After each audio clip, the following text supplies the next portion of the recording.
डलहौजी को कंटिन्यू करते हैं। डलहौजी ने लोक सेवा आयोग की स्थापना करी थी और सन 54 में इंडिया पोस्ट ऑफिस एक्ट, यह जो आविष्कार था यह सबसे महत्वपूर्ण माना जाता है संचार के क्षेत्र। आज हम लोग मोबाइल यूज करते हैं, उस समय ऐसी सेवा नहीं थी। पोस्ट कार्ड आप लोगों ने शायद यूज किया होगा, अन्यथा नहीं भी होता। अंतरदेशीय पत्र कार्ड जो होती थी वो 3 कॉलम का हुआ करता था, जिसमें कि आप पत्र लिखते थे और लास्ट वाले में एड्रेस लिख करके इसको आप वापस चिपका करके भेज दिया जाता था डाक के द्वारा, अंतरदेशीय पत्र कार्ड। और पोस्ट कार्ड सिर्फ एक A8 साइज A8 साइज का कॉलम होता है, जिसके अंतर्गत हम पत्र लिखते हैं और उसके बाद उसके पीछे पता लिखने वाला कॉलम होता है और इसको पोस्ट ऑफिस के द्वारा 3 से 4 दिन में भारत के किसी कोने में भेजा जा सकता है। ये व्यवस्था डलहौजी के समय में 1854 में स्टार्ट हुआ था। अब इसे समय संचार का आसान हो गया व्यक्ति के लिए। जो मुगल के समय में पढ़ाए थे कि हुमायूं के समय में कैसे संदेश भेजा जाता था, प्रत्येक 10 किलोमीटर पे घुड़सवार होता था, ठीक।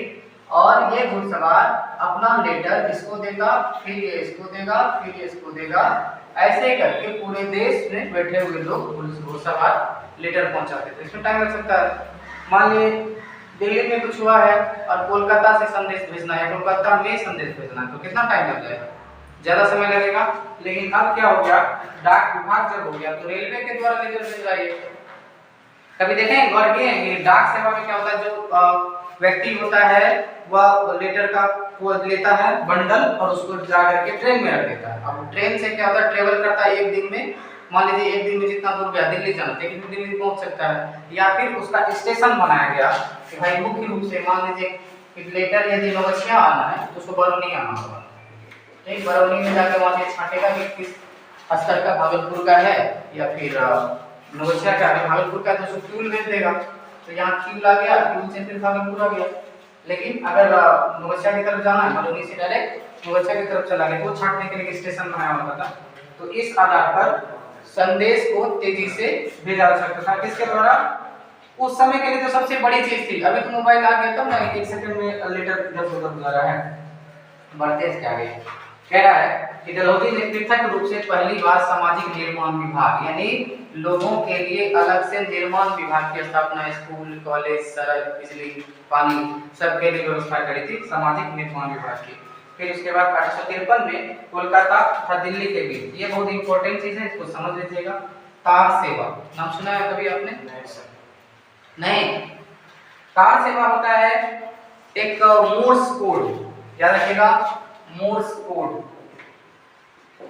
ये काम कैसे करता है? जैसे अभी आप संदेश टाइप करते हैं तो वो क्या होता है कि बाइनरी डिजिट में चेंज होता है। कंप्यूटर कुछ नहीं जानता है, वो सिर्फ जानता है ऑफ और ऑन, यही ना। तो उसको बाइनरी डिजिट में 0 और 1 के फॉर्म में लिखा जाता है। और हमेशा अगर ऑफ हुआ तो 0, ऑन हुआ तो 1। पढ़े होंगे बेसिक जो कंप्यूटर आप पढ़ते हैं तो यही पढ़ाता है कि ऑफ होगा तो 0, ऑन होगा तो 1। बस इतना ही कंप्यूटर समझता है, इसी पर सारी दुनिया उसमें समेटी जा सकती है। तो जो तार सेवा है, इसमें क्या होता है, बिजली के तार के द्वारा कोड को संचारित किया जाता था ए स्टेशन से बी स्टेशन के बीच, यानी एक स्टेशन से दूसरे स्टेशन के बीच कोड दिया जाता था। अगर मान लीजिए कि स्विच को एक स्टेशन में यहाँ आदमी बैठा है, दूसरा यहाँ बैठा है, अगर स्विच को हल्का दबा दिया तो यहाँ पे टी की आवाज होगी, टी करेगा। अगर स्विच को देर तक दबाएंगे टॉ की आवाज करेगा। तो 2 वर्ड तो मिल गया हमको। इसी 2 वर्ड के कोड से उसको कहते थे डॉट और डैश। क्या कहते थे? डॉट और डैश। अब है 0 और 1 कंप्यूटर में पहले 0 और डैश था, डॉट और डैश था। इसके अंतर्गत क्या होता था कि एक ऑपरेटर इसको कोडिंग करता था, उसका बुक होगा तो उसको कोडिंग के आधार पर कि अगर इस तरह से हुआ मान लीजिए 2 हो गया, अगर 3 बार ऐसा हुआ, 3 बार ऐसा हुआ तो अराइविंग टुमारो हो गया। ये वाला जो लिखे ना 3 डॉट और 3 डैश हुआ तो अराइविंग टुमारो यानी कल आ रहा है, मैं कल आ रहा हूं। अगर लिखना है तो इतना लिख दिए, यानी 3 बार दबाइए, 3 बार जोर से, तो अगले को मैसेज गया, अगला डिकोड कर दिया, बता दिया कि कल आ रहा, तो तार हो गया। इसका प्रत्येक शब्द के अनुसार पैसा दिया, तार सेवा। बिल्कुल समझ गए? तो ये सेवा अब और त्वरित सेवा हो गई इससे ज्यादा, लेटर से ज्यादा। जब कुछ बहुत ज्यादा अर्जेंट हो जाता था, मान लीजिए कि किसी का देहांत हो गया है, तुरंत किसी को बुलाना है, तो तार किया जाता था कि जैसे पोस्ट ऑफिस जाइए, वहां पोस्ट ऑफिस से तार कर दिया जाएगा इसको सेवा करने के लिए। यानी कि एक पोस्ट ऑफिस से दुनिया भारत के सभी पोस्ट ऑफिस में तार जुड़े होते थे धरती के अंदर या ऊपर से देखते होंगे कि तार जो गया होता था टेलीफोन वाला, पहले ठोस तार होता था जो कि पोल पे बंधा हुआ होता था पहले के समय में। अब तो मान लीजिए कि वो केबल के रूप में आया जो कि धरती के अंदर लेके जाया जाता है। पहले ऐसा नहीं था, पहले पोल के द्वारा तार लेके जाता। टेलीफोन का पोल देखें कभी? आपके जमाने में खत्म हो गया। पहले टेलीफोन का पोल कैसा होता था, उसके द्वारा तार को एक स्टेशन से दूसरे स्टेशन पर जुड़ा जाता था। उसी आधार पर इसमें काम होता था, बिजली के तारों के माध्यम से डॉट और डैश के संदेश को भेज करके तार का प्रयोग किया जाता था। यह त्वरित व्यवस्था थी, इससे तुरंत ही खबर पता चल जाता था। बहुत बड़ा उस समय मान लीजिए कि ये प्रादुर्भाव या कह सकते हैं आविष्कार था उस समय के लिए। अभी के समय के लिए तो मोबाइल आ गया, तो ये सब चीज का औचित्य बचा नहीं। इसको जो 2013 में खत्म कर दिया है। कब किया गया है? याद क्वेश्चन रखिएगा, इसको 2013 में बंद कर दिया गया, इसके पहले तक ये चल रहा था। आगे बढ़ते हैं। 1853 में कंपनी के संचालक मंडल से कंपनी प्रशासनिक अधिकारी नियुक्ति का अधिकार ले लिया गया। मान लीजिए कि आप एक संस्था है जो सरकार चला रही है और आपकी संस्था ही अधिकारी नियुक्त कर रही है, तो ये हो सकता है कि आप अपने तरह के अधिकारी नियुक्त करेंगे जो आपकी बात सिर्फ सुने। लेकिन क्या हुआ कि अब इस संचालक मंडल से वापस ले लिया गया अधिकार, एक अलग से व्यवस्था कर दी गई, लोक सेवा आयोग, जिसको कि अभी मान लीजिए कि बिहार में यूपीएससी हो गया, केंद्र में यूपीएससी हो गया, यूपीपीसीएस हो गया, आरएएस हो गया, ये सारे जो अलग अलग विभाग बना दिए गए और नियुक्ति प्रतियोगी परीक्षा के आधार पर ले जाने लगी, परीक्षा द्वारा इसकी नियुक्ति की जाने लगी जो अभी हो रही है। तो इस सिस्टम के द्वारा पहला जो व्यक्ति था हमारे यहाँ वो सत्येंद्रनाथ टैगोर था। ये बहुत बार पूछा गया है कि पहले भारतीय जिन्होंने सिविल सेवा परीक्षा पास किया कौन थे, तो सत्येंद्रनाथ टैगोर थे। ठीक है, बढ़ते आगे। तो सिविल सेवा परीक्षा पास किया इन्होंने। इलाहाबाद और लंदन में एक साथ एग्जाम होने लगा था। 1922 में हुआ है, याद रखिएगा। दोनों एक साथ परीक्षा होने लगा था 1922 में कि 18 से 23 वर्ष के व्यक्ति इसकी परीक्षा दे सकते थे और सिविल सेवा परीक्षा एक साथ होने लगी थी। डलहौजी के समय भारत का सबसे बड़ा विकास रेलवे का विकास था। ठीक है, रेलवे का विकास हुआ कब हुआ? 16 अप्रैल 1853 को मुंबई के बोरी बंदर, क्या नाम है? बोरी बंदर, याद रखिएगा। बोरी बंदर से लेकर कर थाने तक, यहाँ मुंबई के ब्रैकेट में आप बोरी बंदर लिख सकते हैं। बोरी बंदर से थाने तक इसको चलाई गई थी, 34 किलोमीटर का ये था। 3 तरह के इंजन लंदन से मंगाए गए थे। एक का नाम था साहिब, एक का नाम था सुल्तान, एक का नाम था सिंध। इसको खींचने के लिए साहिब, सुल्तान और सिंध नामक इंजन ने इस ट्रेन को खींचा था। ये भाग इंजन थे और उसमें टोटल 400 व्यक्ति, 14 डब्बे, कितने? 14 डिब्बे थे, 400 व्यक्ति ने सफर किया था, 34 किलोमीटर तक चला था। ये सब एक एक डेटा इंपॉर्टेंट है, एग्जाम में पूछा जाता है।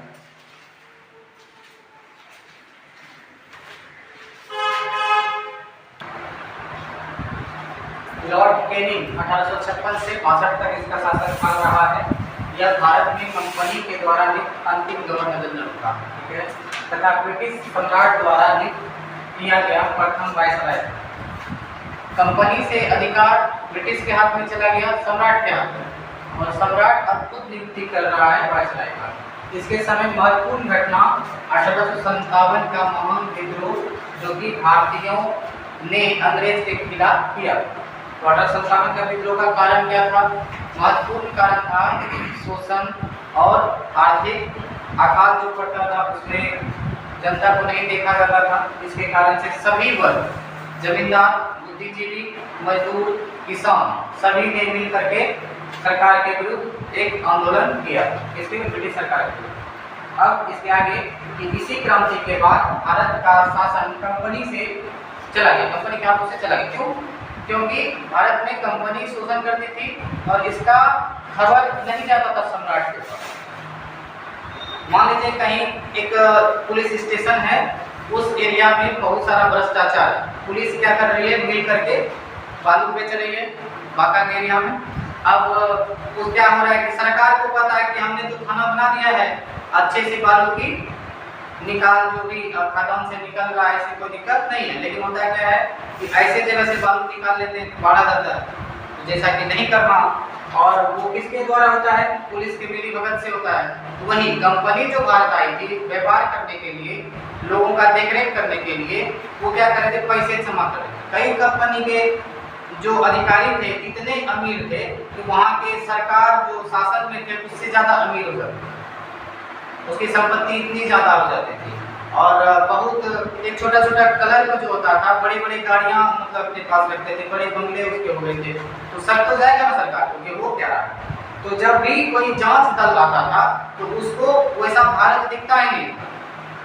जैसे कि आज कोई घूमने के लिए आता है तो उसको वंदे भारत ट्रेन में घुमाएंगे, फ्रांस का राष्ट्रपति आ जाए उसको जनरल ट्रेन में चलाते, तब उसको समझ में आएगा भारत क्या है।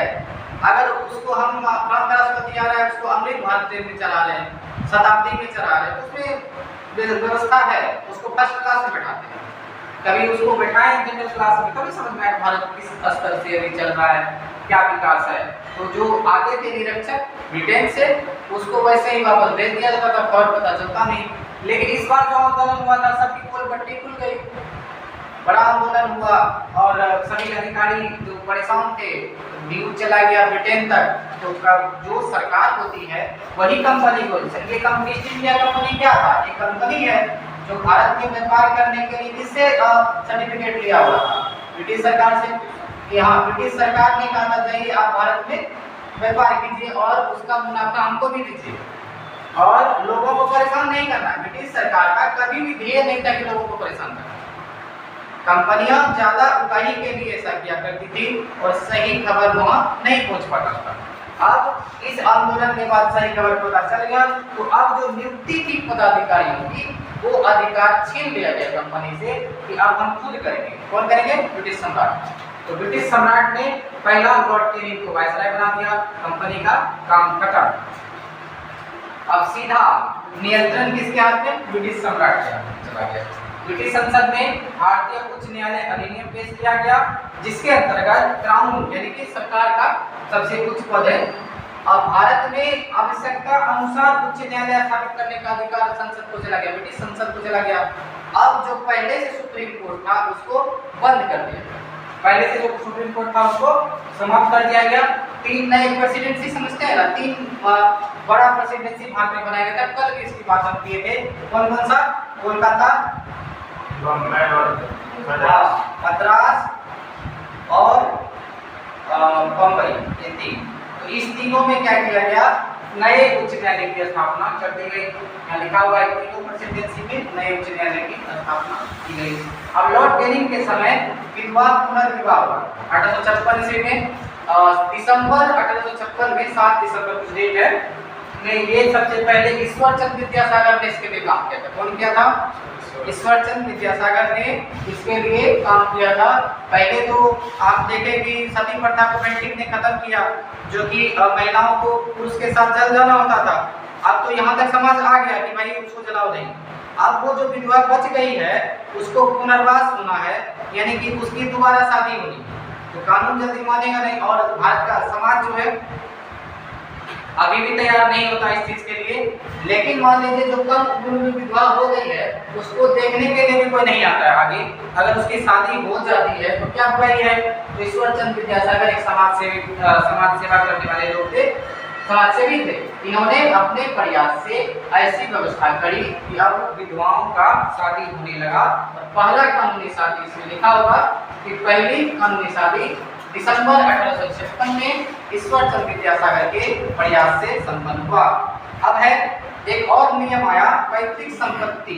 अगर आप धर्म बदल लेते हैं तो आपकी पैतृक संपत्ति नहीं जाएगी, यानी छीनी नहीं जाएगी, आपका ही रहेगा। पहली बार लेखा परीक्षक का पद सृजित हुआ, जो अब के समय में नियंत्रक महालेखा परीक्षक के नाम से जाना जाता है। कैनिंग का ये संपूर्ण काल था जिसमें सारे कार्य हुए हैं।